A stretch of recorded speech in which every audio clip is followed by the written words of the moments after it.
Two in motion, Reed and Bruce. Here's the blitz, fired, end zone, caught, touchdown. Corey Reed Jr. And Antonio Wimbush, that's him, number 6, pushing his way in for the Vegas touchdown. Yeah, great wrinkle. It's like a trap play. Jonathan Ross, the big pass breakup. First play of the second quarter, Liam Thompson, magic! Oh, baby! Absolutely. Here's the give. Trayvon Alexander, touchdown! He broke out of a tackle at the... Rams here, the fake, Edwards keeps, Edwards the second is in. It's a touchdown for Tulsa. Second time tonight, he's in on the football. And he's going to keep it, and he's going to get the first down and more. Johnson will take it for 6. Touchdown, Tucson. Hafford had him. Davis to throw, catch is made, touchdown, San Diego.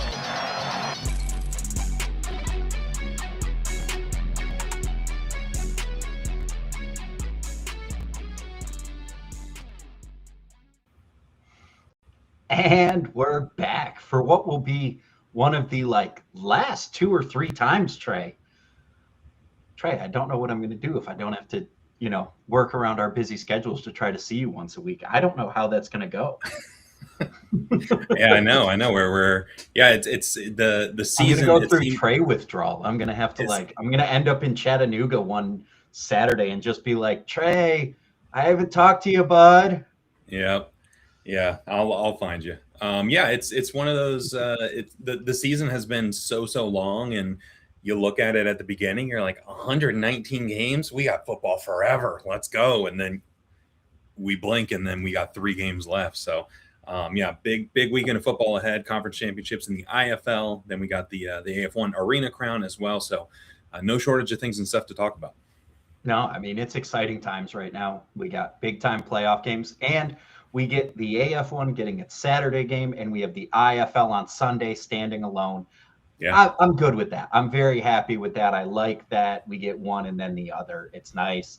I don't have a lot of overlap. I can focus on one thing, and it's going to be great. And guess what? We got people coming over on Sunday or on Saturday during the Arena Crown. So guess what? Get ready to learn arena ball, baby. Let's go. Make them all watch it. Let's go. Oh, we skipped a step though, Trey. Cheers. Cheers. Yes, indeed. Oh yeah, Matt. Locked in, ready to roll. Get your koozies, guys. Come on. Locked in, ready to roll. So, the game that we've all been looking forward to, all been talking about. We're surprised, but not surprised at the end of the day. Nashville Cats, Albany Firebirds, Arena Crown 2, rematch. Time is a flat circle. Yeah, exactly. Time is a little bit of a flat circle. I'm not mad about it though. It's going to be a great game. Yeah, it's kind of like Rocky 1 and Rocky 2, where both fights are Rocky versus Apollo, but different feels to them. And last year's being in Albany, this year's being in Clarksville. It's a nice little home v home for them in the Arena Crown. But yeah, it should be a very good game between 2 offenses that know how to put points on the board. No, I mean, it's going to be spectacular. You have 2 of the best teams in the 50-yard game right now. Consistently, if I made a top 10 ranking, Nashville and Albany would be in the top 5, hands down, of teams on the field, of teams that fielded, teams that played football this year. Mm-hmm. I would be hard pressed. They might not be number 1 because, dear God, Green Bay is terrifying right now. But I think they'd be top 5. I would comfortably say top 5. And it's exciting that we get them again the 3rd time around, the rematch. Get excited. It's going to be a great game. And there should be no shortage of fireworks like there was last year. Last year, no shortage of fireworks at Arena Crown.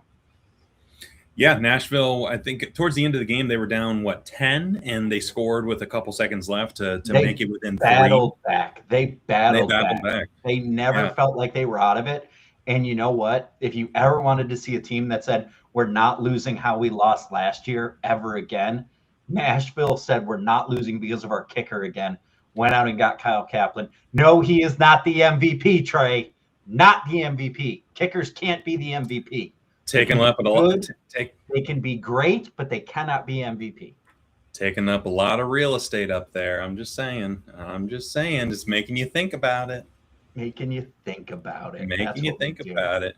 But yeah, it's a 3-point game last year in the first Arena Crown, and then the game being without a kicker. Nashville without a kicker, and the infamous pick 2 last year. Spectacular play. Like, it came in an offensive game. It all came down to defense. And again, I've talked about it like many times. The wizardry that was Ezekiel Rose at the MAC last year, that just caused havoc and wrecked Nashville's day. Like, Tyler Kolka got absolutely pummeled in that game last year. And Nashville said, we're going to have a kicker and we're going to have a line.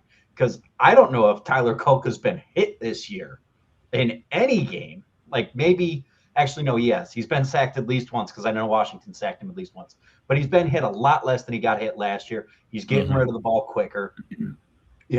This is a team that said we're going to go out and we're going to score points. And again, we're probably going to get a rematch of Castronova and Kolka, which, Trey, did you know, regular season, they are separated by 1 passing touchdown.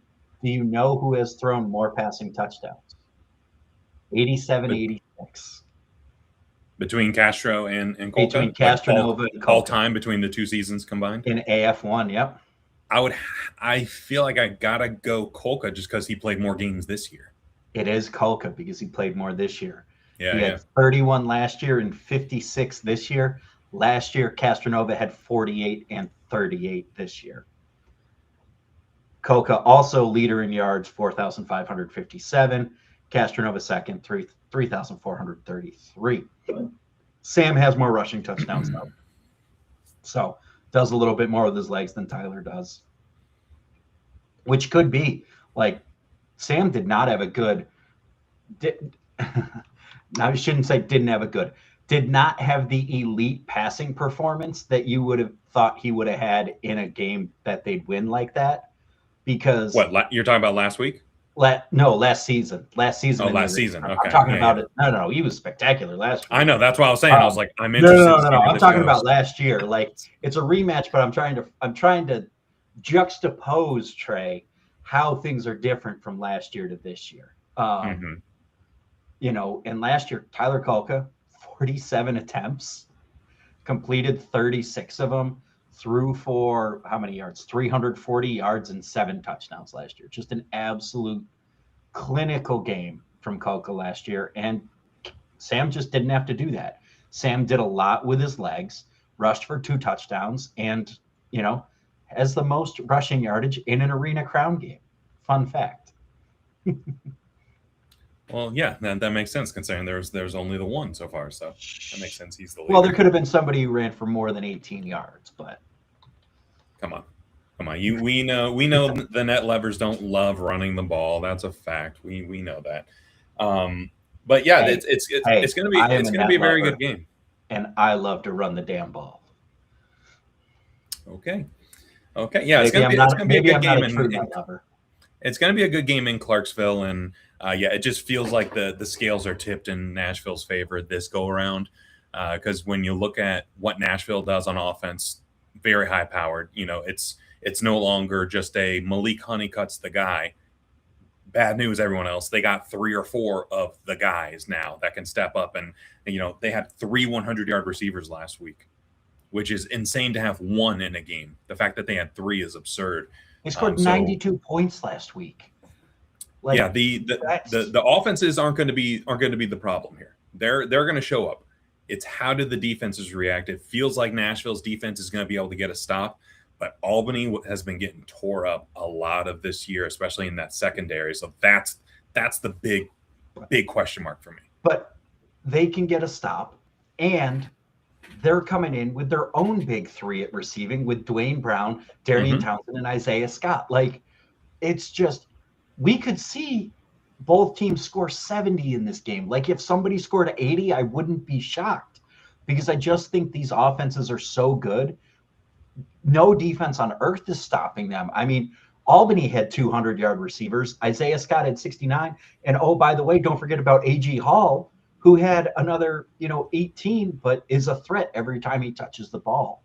It's just, there's so, I mean, Castronova had 9 touchdowns last week at 300 yards. Just, it's going to be a great game. It's going to be a great game. Like, no ifs, ands, or buts.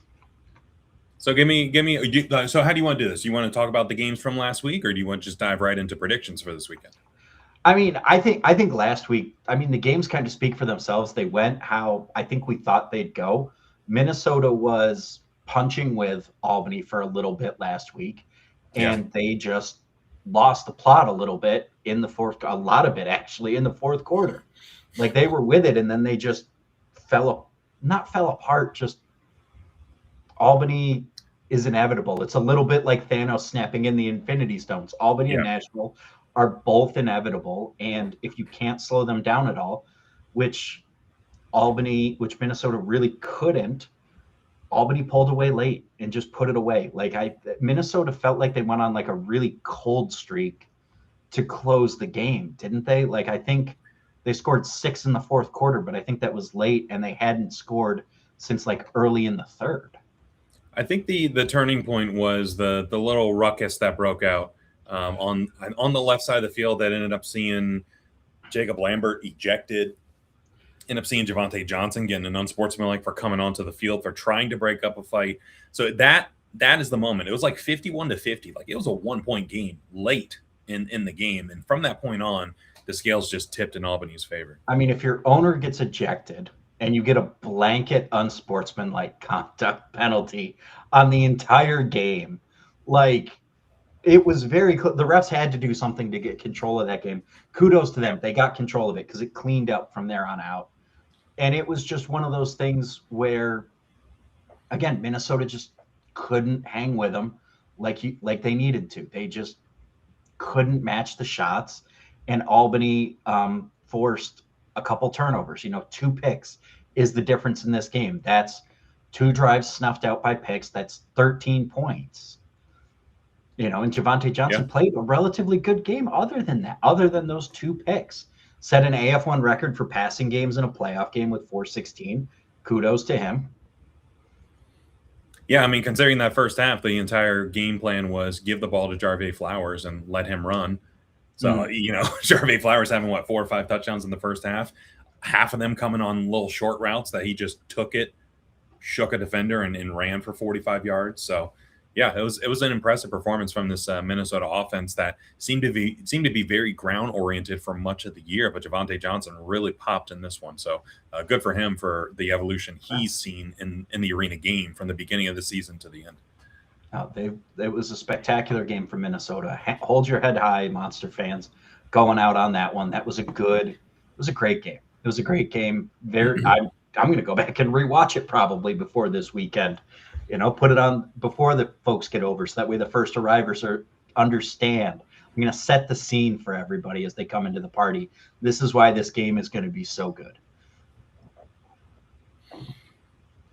Yeah, speaking of the Nashville, Michigan game, you want to talk about high-scoring games, we roll right into that one. And it was like, okay, what was it, 63-51 or 64-51 was the final in Albany?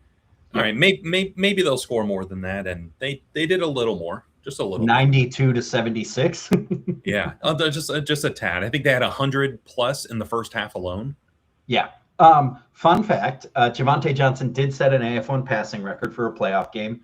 It was promptly broken on Sunday by Malik Henry with his 452, and Nashville just put up a monster half, 54 points going into halftime, and Michigan just didn't get started well. Michigan started slow, and that put them behind the 8 ball. When you're down 32-18 at the end of the first quarter, you're looking at a big hole, and Michigan almost managed to claw back.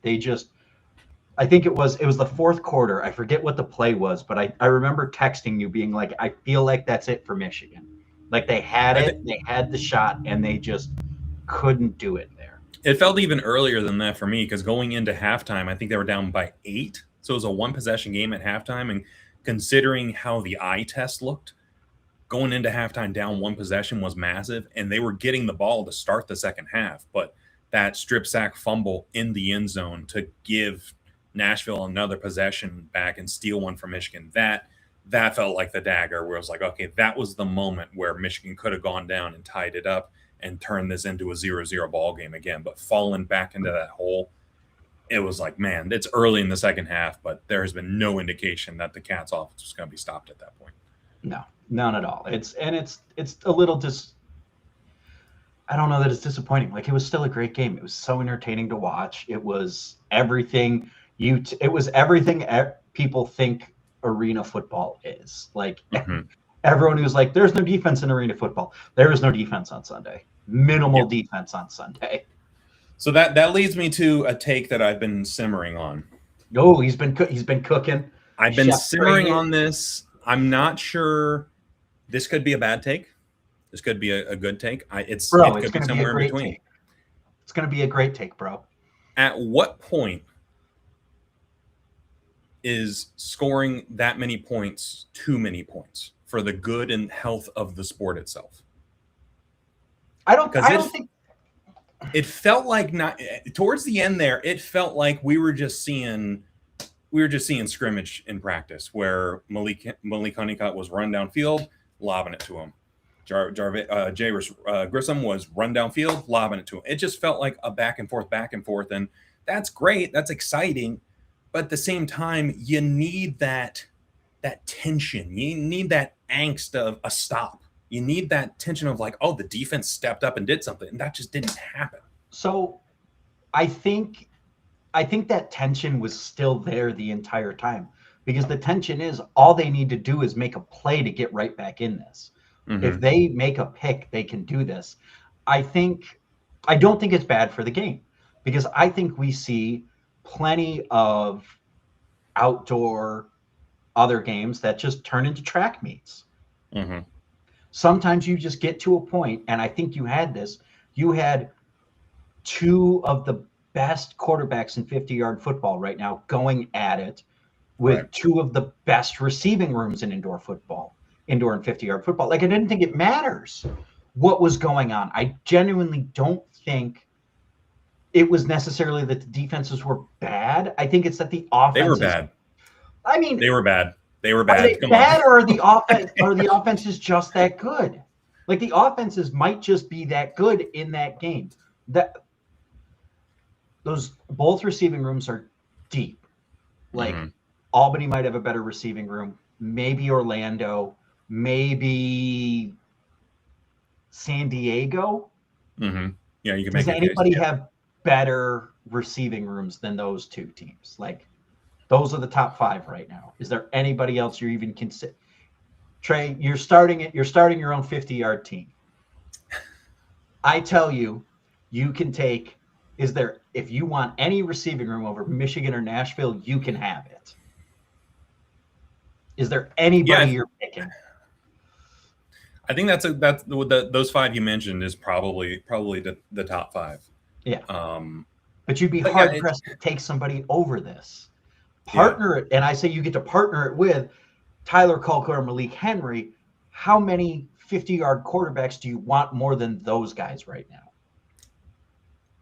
That's where the arena indoor differentiation comes. That's fair. Into that's play fair. big In an time, arena pass-centric league, do you want maybe Sam? That's it. Like, maybe Sam. And so if you have the absolute pinnacle of the sport, that's what it should look like. It should look like punch, counter punch. It should look like blow for blow. And no one has 3 DBs. Nobody has 3 DBs that can shut down a number 1, which is what each of these teams have. Any of these receivers, if you took any of these receivers that were on the field for those 2 teams, their big 3, and put them on another team, they would probably be that team's number 1 or high number 2. Like, maybe they're not passing Jovan Tucker and Zuri Davis, and they might be number 3 in Minnesota is the only spot where maybe I could see it. because Carlos Thompson is looking like prime last chance U days, and Jarvier Flowers is special, and probably not in Albany, but everywhere else they're going to be number one, number two.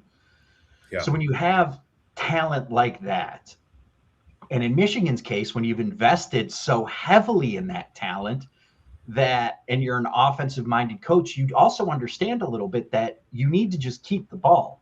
You need to have the ball last, which is kind of what Michigan was angling for. And I think there was just some bad bounces there that undid them. Their inability from inside the 5 was a killer. That was it. That was it. It was that 1st and goal where they got the PI in the end zone and they couldn't score. And it was like, that was the backbreaker there, because you can't run on Nashville's front right now. They're just so big and nasty on the defensive front. So there's your defensive stop. It was when they got in close, that was when Nashville could make the stop and make the difference. So I don't think it was bad for the sport. I think it's good for the sport. I don't think anybody walked away from that game saying like, damn, that wasn't fun. It was fun. It's right. A game. It's a game. It's a sport. It's supposed to be fun. Like, yeah. Like, I get that. And to me, the sweet spot of an arena rules game is like a 60 to 70. That's the sweet spot of like a 56-63, a 60-60. Like that's the sweet. When you get into the 90s, and they were still trying to score at the end. I was like, guys, I understand why you're doing what you're doing. I wanted it. I understand why you're doing what you're doing. I was like, I want them to hit 101. I want a 100-point game in the playoffs.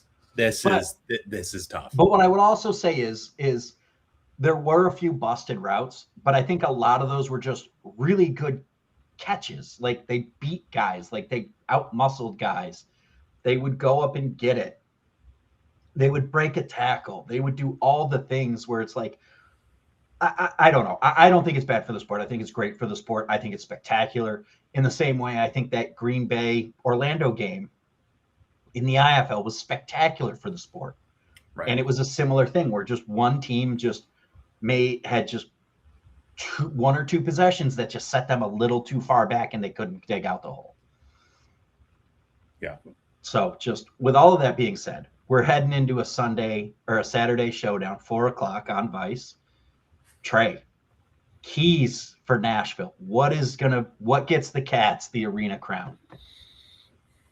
I think you're going to have to look at like what wide receiver steps up and who has the dominant game. But to me, what Nashville has been able to do and excel with better than any other team is finishing drives in the red zone and being able to punch it in.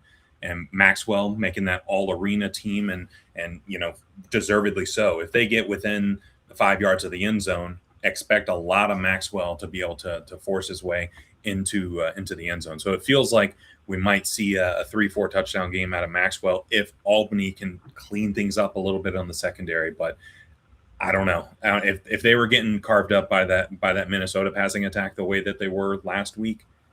It feels like a bad omen for what's ahead with Nashville. So I think Nashville is going to end up winning this game. Probably put it between like 8 to 10 points. So probably like a 60-52 type game. Yeah.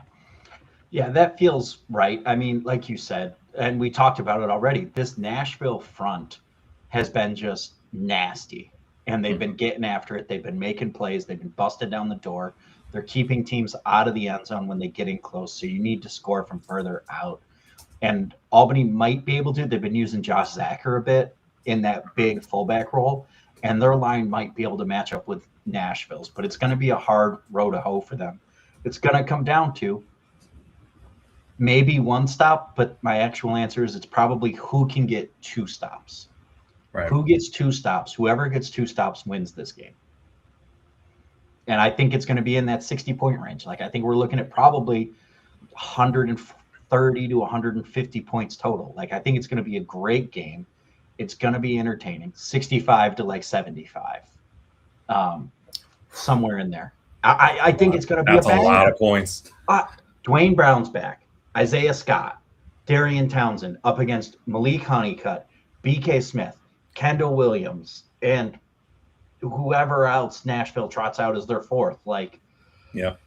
And A.G. Hall, like it's just you're going to run a receiver out there and you're going to run a guy off every player, every 3 plays, to catch his breath and come out fresh and just keep these DBs on their heels, like it's going to be a track meet. There's no ifs, ands, or buts. It's going to be a track meet, and it's who can make a stop, who can make some deuces. So Nashville has the edge there, I think, right now, unless, Bailey Hale can knock off the rust a little bit, which he can because we've seen him be a deuce monster. And it's going to be, I just know it's going to be a great game. But I think Nashville has the edge, but I think 4 points maybe, because I don't think Dwayne Brown was healthy for either of the games this year, was he? He definitely wasn't healthy for the second Nashville game. And I think he missed the first one. I think Dwayne Brown is worth a lot of points. So I put this at about what home field is, which is like 3.5, 4.5 points. Unfortunately, Dwayne Brown, even though his initials are DB, he doesn't play in the secondary. He doesn't need to. He just needs to make sure Nashville's DBs are on their heels. That's where Albany has been hemorrhaged this year, is in that secondary. So I don't have any lack of faith that Albany's going to put up points. It's their ability to stop Nashville is the biggest question mark. Do we start seeing Albany go for 2 to try to close that gap a little bit and put the pressure on them? Like, honestly, I think what Albany needs to do is slow the game down a little bit, and that's shocking. Oh, that's dangerous. Shocking. That's shocking dangerous. From an Albany team.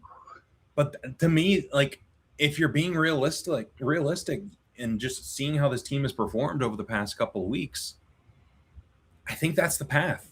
I know you want to get into a track meet and go back and forth, but it seems like your odds are a little bit better if you can slow things down a little bit and keep Nashville off the field. I don't know about slowing it down. I don't think that's it. I think your better game is probably, you don't want to slow down your possessions. I think you want to lengthen Nashville's. I think you want to make sure your DBs tell them keep everything in front of you. Give up 5-6, and we'll rally and tackle. Make them throw the hitches, rally and tackle, get your jack involved in the game. If I'm Albany, that's how I'm doing it. I'm keeping the receivers in front of me. I'm limiting how many times I get beat over the top.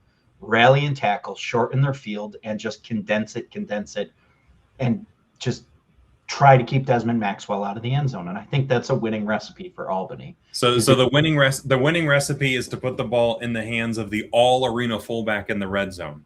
That's the winning recipe. Would you rather have it in Desmond Maxwell's hands or Tyler Kulka's hands? Like, yeah, this is a little bit of damned if you do, damned if you don't. But the way I think that's how you win it. I think that's how you win it, because on a fullback dive up the gut, I like my outcomes a lot more than giving Tyler Kulka 3 guys out wide with space.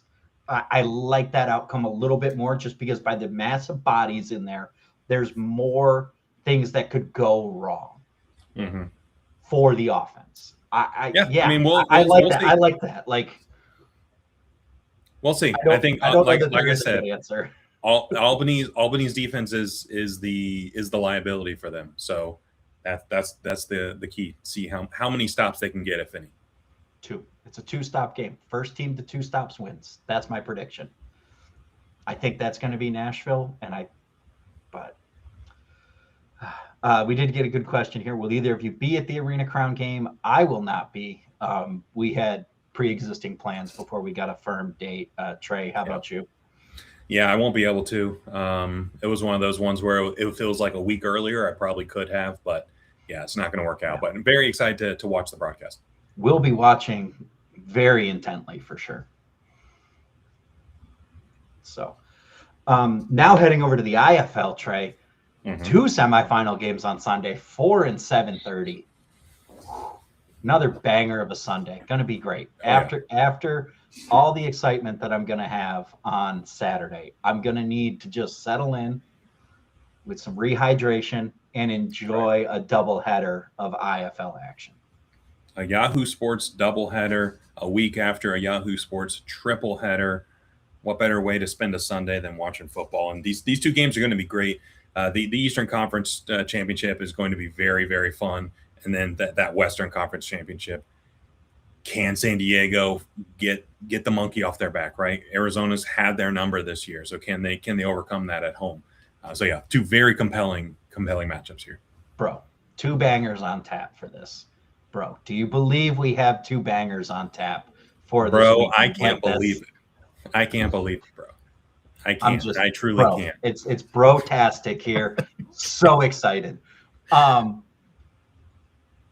Green Bay absolutely took it to Orlando last week, and Orlando gave it their best shot. Like, it really was like 2-3 plays that just undid Orlando. Like, let's talk through that. Like, let's talk through how we got here in the East. So we had Orlando and Green Bay, and it was really a bad middle third for Orlando. That second and third quarter, just getting outscored 43-25 is rough in the middle stretch there. As soon as Green Bay scored right before halftime to extend their lead, that moment I was like, that's not good for Orlando. Like, they needed to go in less than one possession, down less than one possession at halftime, and that felt like, I was like, man, that was your opportunity to get off the field, but they just couldn't hold Green Bay out. No, I mean, both quarterbacks played flawless. 0 interceptions in this game. No fumbles lost. No turnovers in this game. Just defensive stops. 15 passing touchdowns between the two of them. 7 for Thompson. 8 for De Laurent. It's just, it was everything you wanted in a game. Like, and it really was. It was that double dip at halftime that really did them in. And yeah. Yeah, tough one for Orlando, and it's got to be hard if you're an Orlando fan like me. I'm a day one Orlando fan. Nobody's been a Pirates fan longer than I have. You loved them when they were still the Predators, even. It's yeah, oh yeah, way back. Yeah, it just, when you see your quarterback performing the way Paxton was in this game, if you just looked at it, just the offense, you're like, surely we won this game in convincing fashion. But the defense for Orlando has been a liability for them for the majority of this season. Ever since Rob Keefe left in week 3 or week 4, the defense has been a liability, and it's forced the offense to be as high powered as they have been, because you have to score 60 because your defense is going to give up 54. Like that was the recipe for Orlando all year. So when you meet an opposing offense that you cannot get off the field, that's trouble. So scoring 59 and losing by double digits is tough, but that just compliments to what Green Bay's been able to do this year. No, and especially Green Bay really picking up DeMillan Brown, coming in and taking over the lead back work. Did great, 10 for 42 and a touchdown. And Trayvon Alexander had himself a day, 4 touchdowns through the air, 1 on the ground. Just Green Bay felt in control this entire game. Even when Liam Thompson, you saw it in the opening, Liam Thompson got into a few spots where he was just a little off and maybe just a little uncomfortable. He managed to move around. He managed to stay alive, and he found his guy. Like, this really felt like a Patrick Mahomes, Josh Allen battle. And that's really, I think that's a really good comp for how these two guys play. Paxton's just a little bigger, little bit more of just a big arm. Not that Liam has a small arm, but just, I think of Paxton, and I think just, rocket launcher attached to his shoulder, and Liam's an absolute sniper. And Liam just gets a little messier at times. Like, he just has that little bit of scramble. It could just be the physical size difference too that does it as well. But they're both played spectacular games. Like, this is what you want. You want 2 young quarterbacks to just play some of the best football, playing the best football that they've been playing, to meet in the playoffs. And you just wish Green Bay hadn't gotten that double dip around the half. Yeah, that was it. Yeah, that was it. Scoring right before halftime and right after halftime. It was a 5-point game that quickly turned into an 18-point game. Yeah, that's tough. That's tough to overcome. Yeah. In the other Eastern Conference game, Tulsa and Jacksonville, old school slugfest, defensive battle, 31-28. Jacksonville had a lead at halftime and only scored 8 second-half points. Tulsa, meanwhile, goes on a 24-8, scores 24. When you get tripled up like that in the second half, that's going to be tough.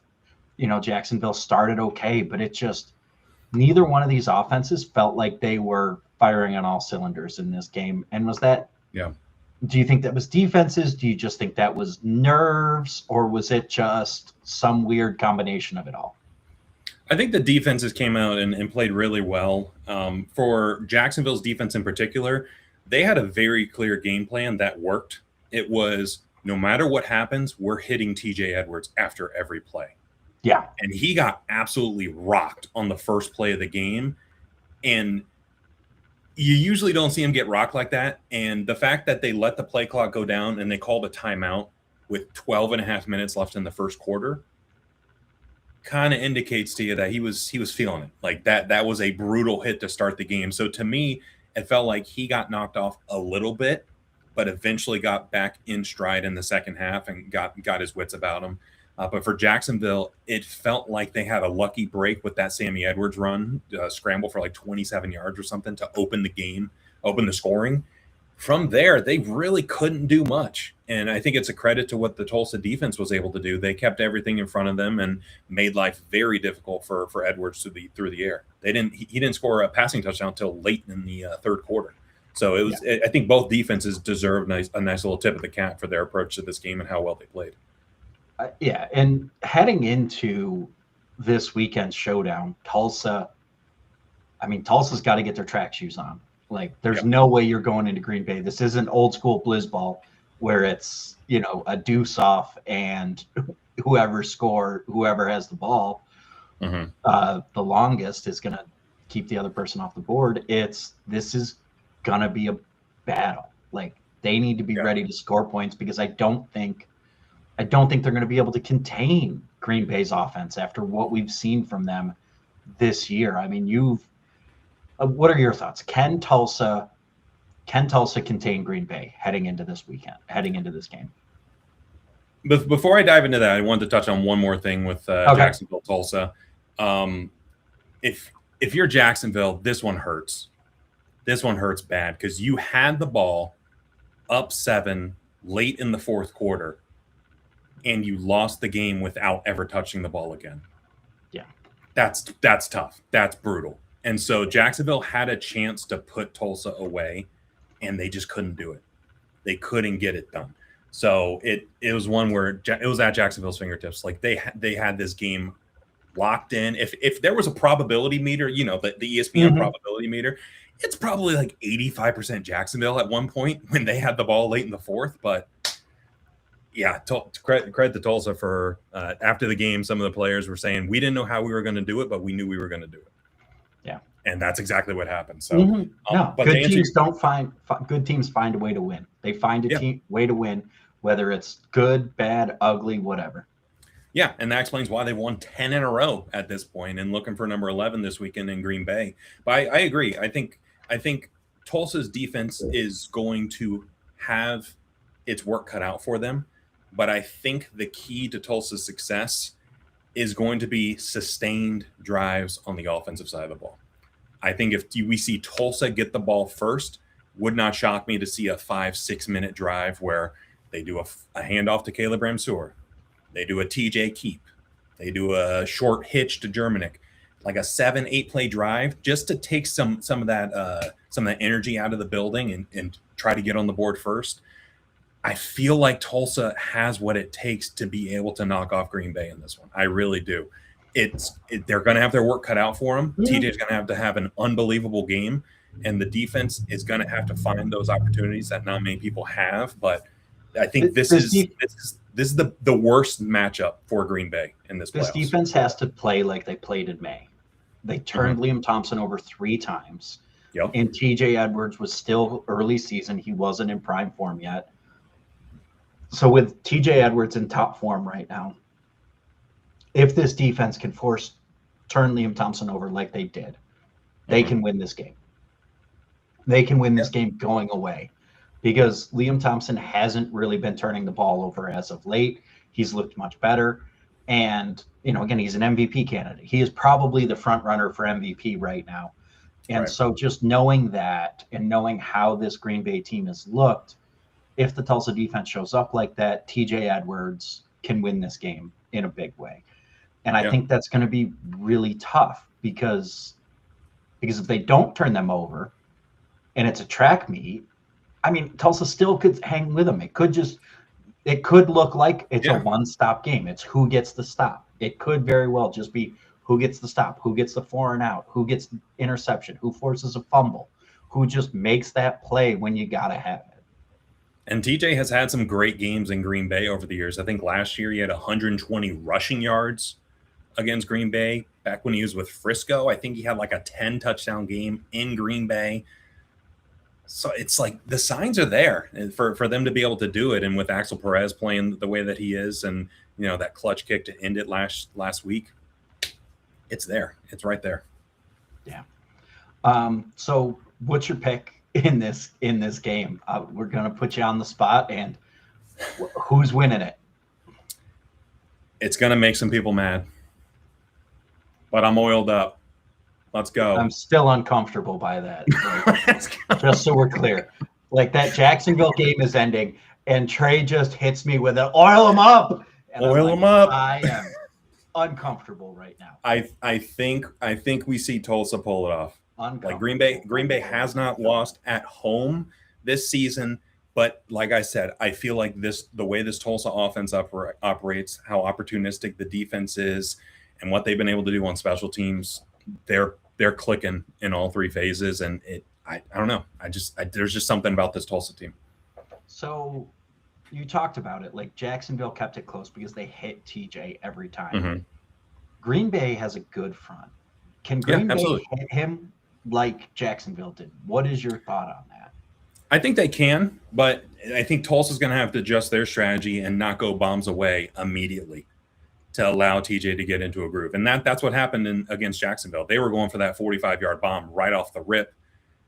The Jacksonville defender got through, and he got a clean shot on him. So it feels like, all right, let's not do that again. Let's not open up TJ to getting rocked on play one. So that's why I said like that first drive script for Tulsa is going to be huge, to try to dink and dunk down the field, take some time off the clock, take some of that energy out of the building. The rest center's going to be rocking.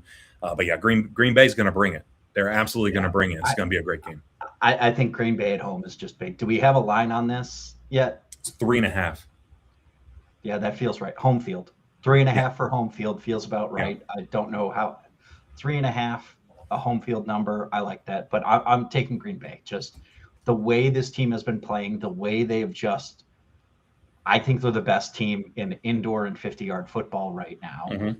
And I would be hard-pressed to pick anybody over Green Bay right now, just with how dominant they looked, how they can beat you in so many different ways, and they don't show any signs of slowing down. They're going to win ugly. They're going to win pretty. They're going to win gritty. They're going to win it any which way, but they're going to win. And so give me the guys who are just rocking that, and give me the power of friendship, baby. The power of friendship in blitzball. Yeah, it's going to be a fun game, and it's much like the Western Conference game. I can see it going either way. I would any outcome that comes out of this game, I'm not going to be shocked by. And great news, we do get Mike Babchick on the sideline in Green Bay. It seems like he just belongs in Wisconsin. Like he just seems like he and the Wisconsin Knights up there will get along very nicely. I think he belongs everywhere. But that's just me. I enjoy his antics. They really. This is our non-on-field comment, but it's a half a comment, so we're going to go longer because he is just absolutely spectacular. He brings the right level of serious irreverence to the entire thing that just chef's kiss. I know it's not for everybody, but I have a ball with it. Right, bro? Yeah, bro. Yeah, totally. Bro. All right. Western Conference, Arizona Rattlers, Vegas Nighthawks. Mike Davis successfully bullied me into changing my pick last week, and I should have stood my ground. Coach, well done bullying me into changing my picks. If you're watching, I should have stuck to my guns, but it was a good game. It was a great game. We just had great games. Everything was close. Even that Green Bay Orlando game, which was like a 2-score game, was still closer than that. It wasn't a blowout. None of these games were a blowout. Everything was hard fought. Everything was well fought, and it was good football top to bottom. If you just anchored down on your couch, you were treated well on Sunday by the IFL. Yeah, Vegas, Arizona was a fun one. And, it's the old saying, it's hard to beat a good team 3 times. That happened here, where Vegas got the best of Arizona twice, including the IFL Cup, and Arizona just especially in that second half, where they were able to take over the game and really bully this Vegas team, which is not a sentence you have really heard. I don't know that I didn't know that combination of words existed in the English language. Yeah, the defense played exceptional in the second half, and they were really able to limit this Vegas offense and not really allow them to get going, especially when on the final 2 drives, Vegas had to eat a lot of clock to go down the field and dink and dunk. So credit to Arizona for a superb defensive performance on the ground. They were running the ball well. Didn't really pass the ball very well in this one. Nobody passed the ball well in this one. Max Myler, 7 of 18 for 63. And don't look now, but Jaden DeLora, 9 of 21 for 122. Like, both of these defenses came to play and said, we're going to play hard. And they did. Like, it was a defensive battle. It wasn't Trey. Is a defensive battle like this, where the teams are struggling to move the ball, bad for the sport? I don't think so. I think the indoor football rules more accurately reflect what the outdoor, like, if you took the outdoor game and brought it indoors, that's what the IFL basically is. Obviously, they have some modifications. I'm giving you a hard time, bro. I know, and I'm speaking on it. I don't think so. I think there was a lot of the O's and woes and the ups and downs of this game. There was like, God, so close. God, if DeLora could have just took a little bit off that pass, so there was a lot of that tension in this one, where it was like, man, 1 yard this way, 1 yard that way, that changes everything with this. And credit to Max Miley, he couldn't really get things going through the air, but he was able to get things going scrambling on the ground, where it was a 3rd and 4, he got 5. If it was a 4th and 3, he got 4. Like, he found a way to make the plays when they needed them. And that's what good players do. Like, good and great players find a way to get it done when the chips are down in those moments. Little bit of speculation. Do you think there was some rust for Jaden DeLora? Do you think that if JDL maybe played a few series last week, does this game come out differently? Potentially. But unfortunately for Vegas, Jaden DeLora plays on one side of the ball. And the bigger problem for this Vegas team was on the opposite side of the ball and getting Arizona off the field. Yeah. They just couldn't do it enough. And so there were times where it just felt like Vegas was undersized on the D line and on at the linebacker spot, where it was like, you got big old boys on the line like Strotter and Kimbrough, and like, it seems like the Vegas D linemen are more of that. All right, our offense put us up by 14, pin the ears back, we're pass rushing, and that's not what this game was. So they weren't really able to play to their strengths as much as they would hope. Yeah. Other Western Conference semifinal, another good game, despite it starting kind of ugly. Tucson battled back and made this one a game. Wasn't going to go quietly into the night. You texted me early that it was going to be a rough Jerome Johnson night, and it was a rough Jerome Johnson night through the air. Yeah. But Jerome Johnson stepped up and did, like we said with Max Myler, big-time players make it happen, whether it's through the air or on the ground, and he made it happen on the ground. 87 yards, including a 45-yard touchdown dash. Just absolute pure grit performance, dragged the Sugar Skulls back into this game. And you know what? He said after the game, he's looking forward to 27. A year with Tucson, getting everything settled, getting everything set. Could be a really interesting Sugar Skulls team.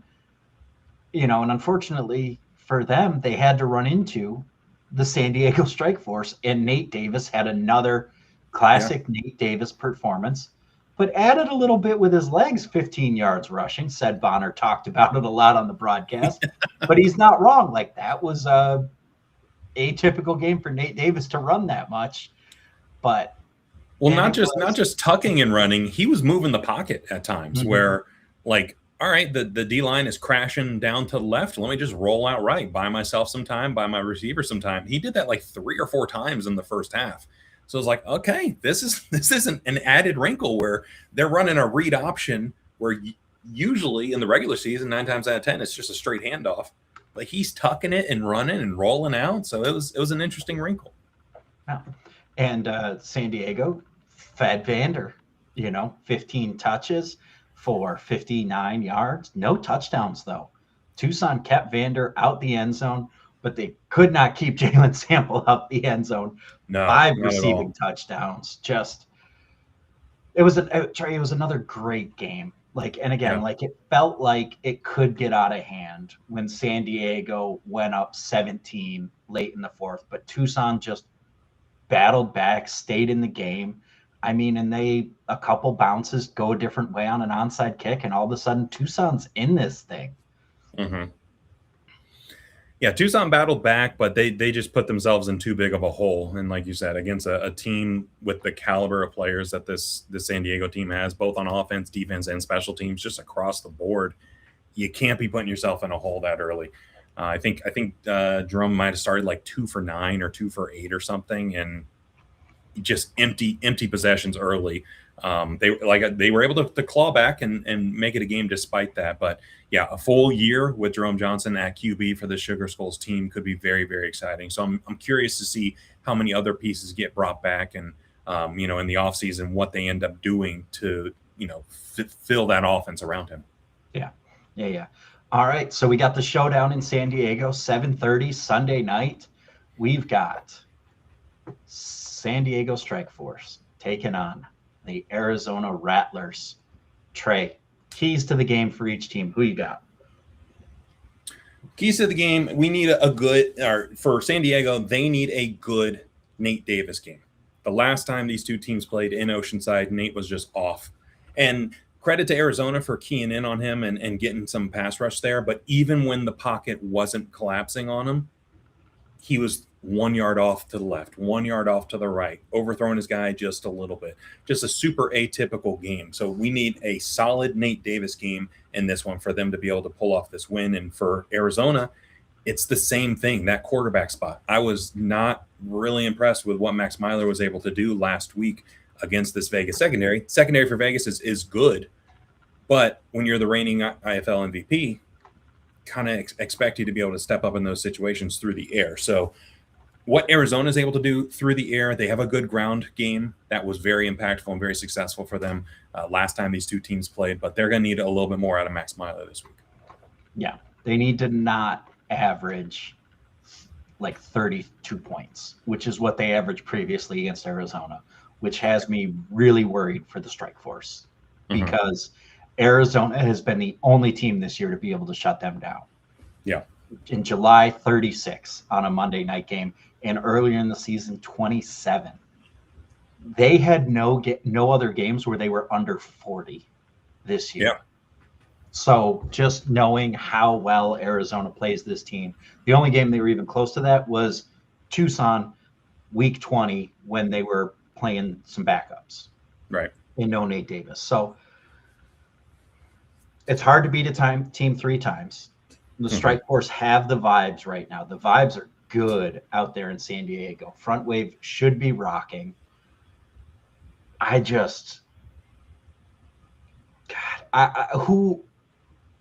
If both defenses come to play like they can, who can win an ugly game?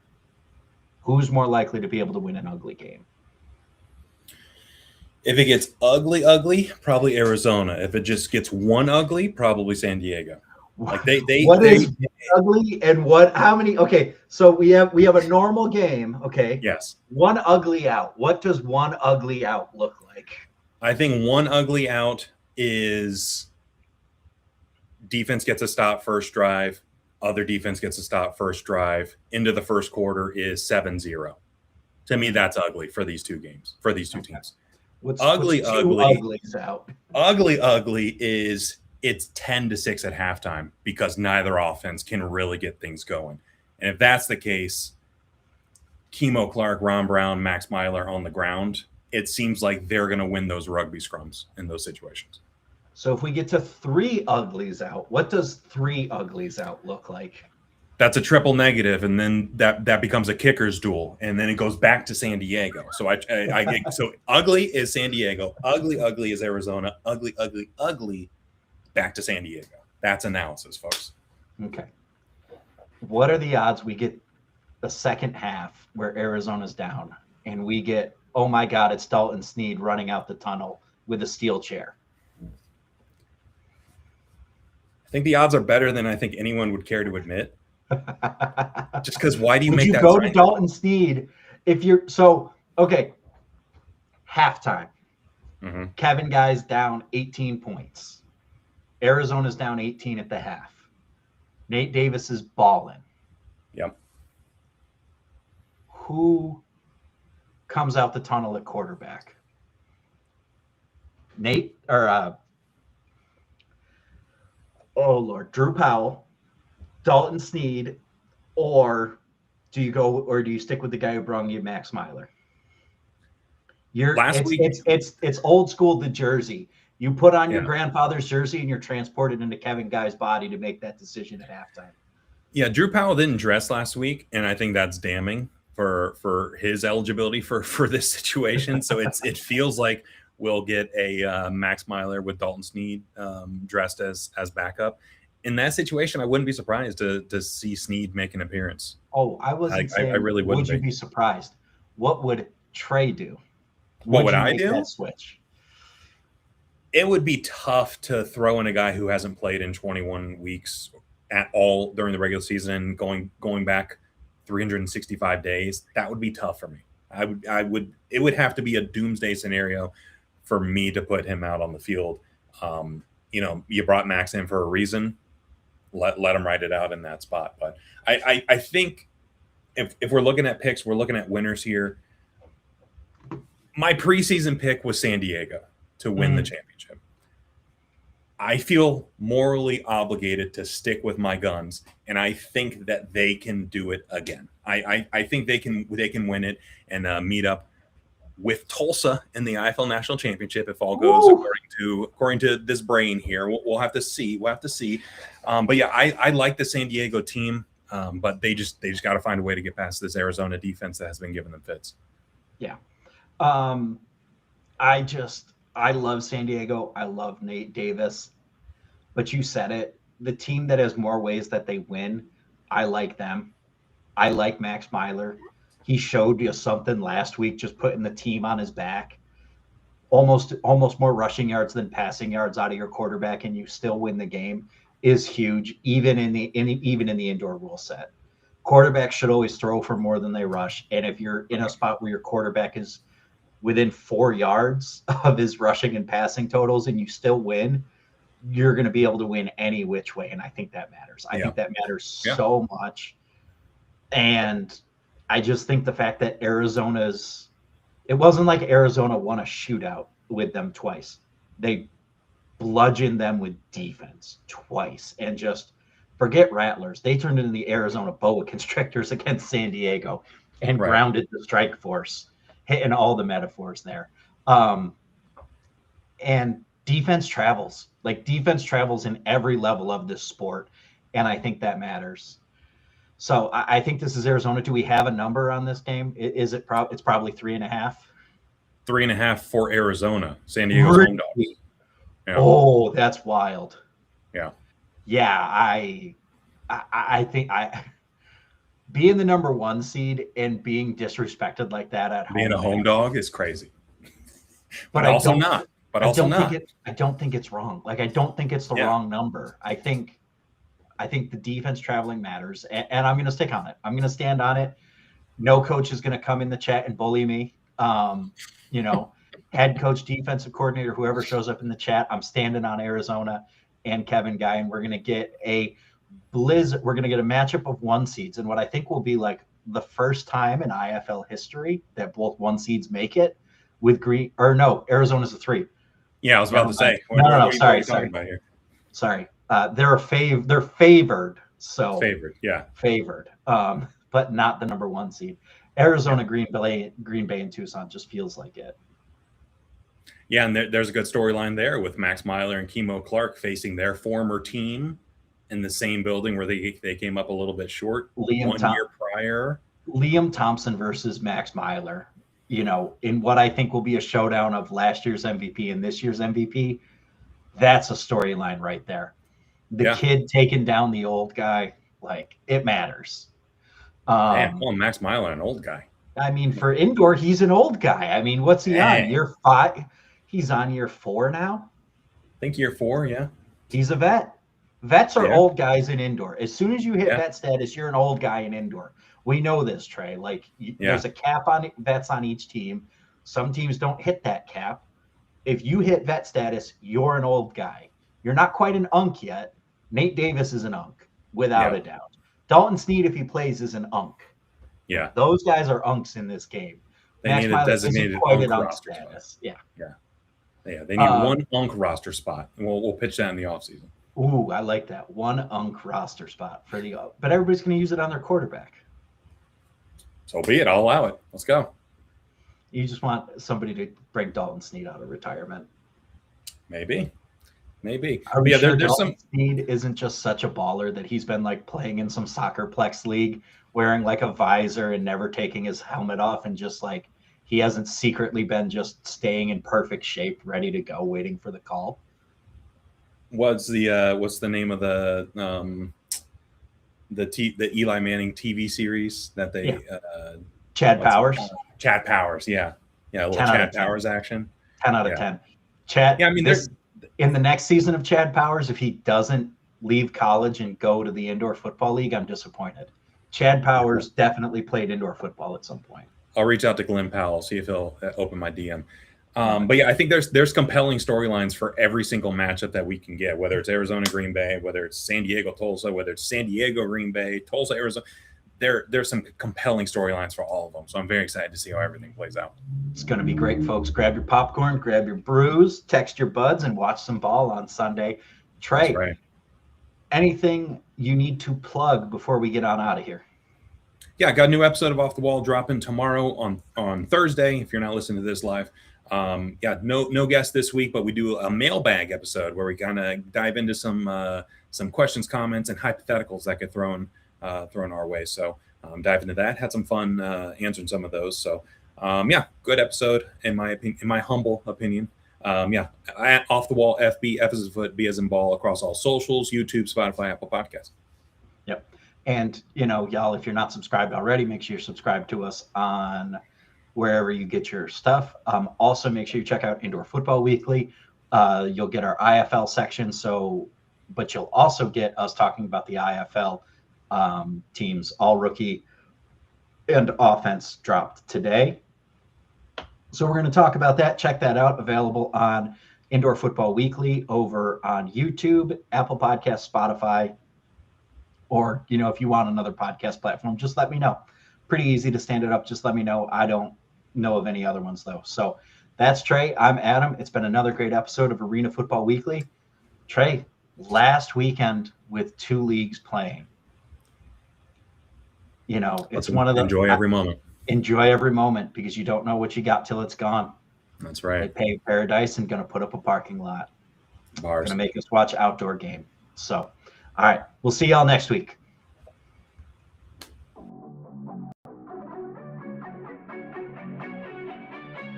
Two in motion, Reed and Bruce.